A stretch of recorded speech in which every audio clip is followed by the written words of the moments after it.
বঙ্গভবনে দিল্লি পুলিশের তল্লাশি, খবর পেয়ে ছুটে আসলেন মমতা। অমিত শাহকে নিশানা করেই কমিশনে।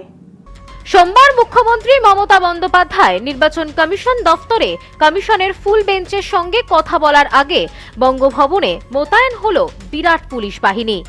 সকালেই এর প্রতিবাদে সোচ্চার হন মুখ্যমন্ত্রী মমতা বন্দ্যোপাধ্যায়। বঙ্গভবনে বাংলার মানুষদের সঙ্গে দেখা করে আশ্বস্ত করেন মমতা বন্দ্যোপাধ্যায় ও সাংসদ অভিষেক বন্দ্যোপাধ্যায়।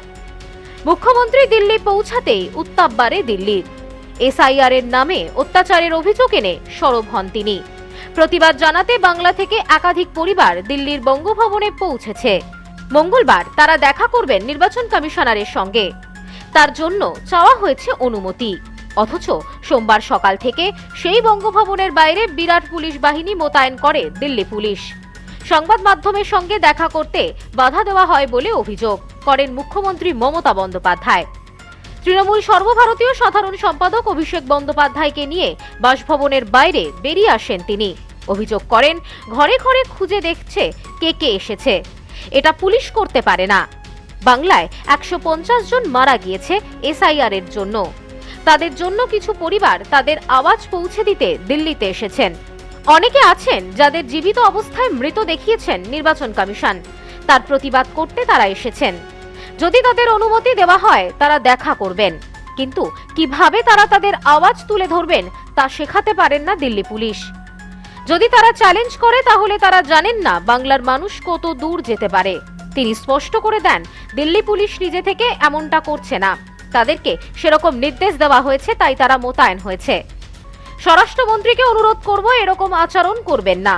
যখন আপনি বাংলায় যান তখন আপনাকে রেড কার্পেটে অভ্যর্থনা জানানো হয়, কিন্তু আমরা দিল্লিতে এলে কেন কালো কার্পেট দেখানো হবে? নিজেকে সংযত করুন বাঙালিদের ওপর অত্যাচার করা থেকে। আমাদের বেশি শক্ত দেখাতে আসবেন না। যদি দেশের কেউ সরব না হয় আমি হব, আমার দল হবে। এরপরই তিনি জানান মঙ্গলবার দুপুর 3টের সময় এই বাংলার মানুষের সঙ্গে দেখা করার জন্য সময় দিয়েছে দিল্লির নির্বাচন কমিশন। সেই সময় তারা তুলে ধরবেন কিভাবে কমিশনের সিদ্ধান্তে অত্যাচারিত বাংলার মানুষ।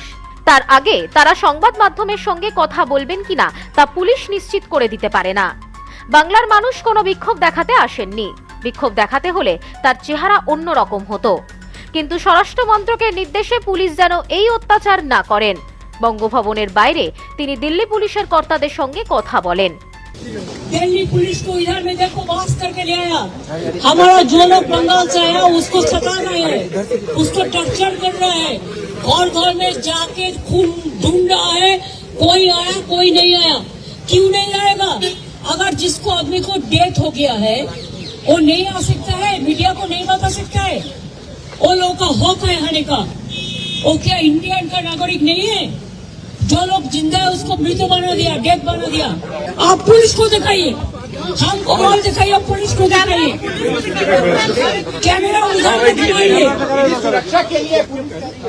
कोई सुरक्षा लिए नहीं है, कोई सुरक्षा लिए नहीं है कि हमारा लोग अगर बंगाल से कोई आए तो हमारा बंगोभवन जो हमारा है उधर में जाके वो लोग छेट करे। चुनाव आयोग में से सब नहीं जाएगा, कल प्रेस को मीट करेगा।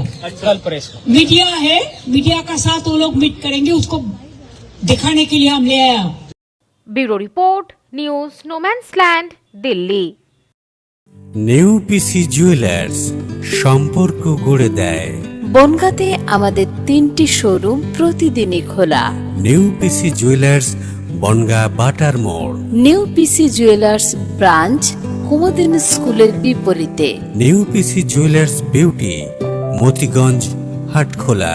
আমাদের এখানে সোনা কিনুন পেপারের দামে।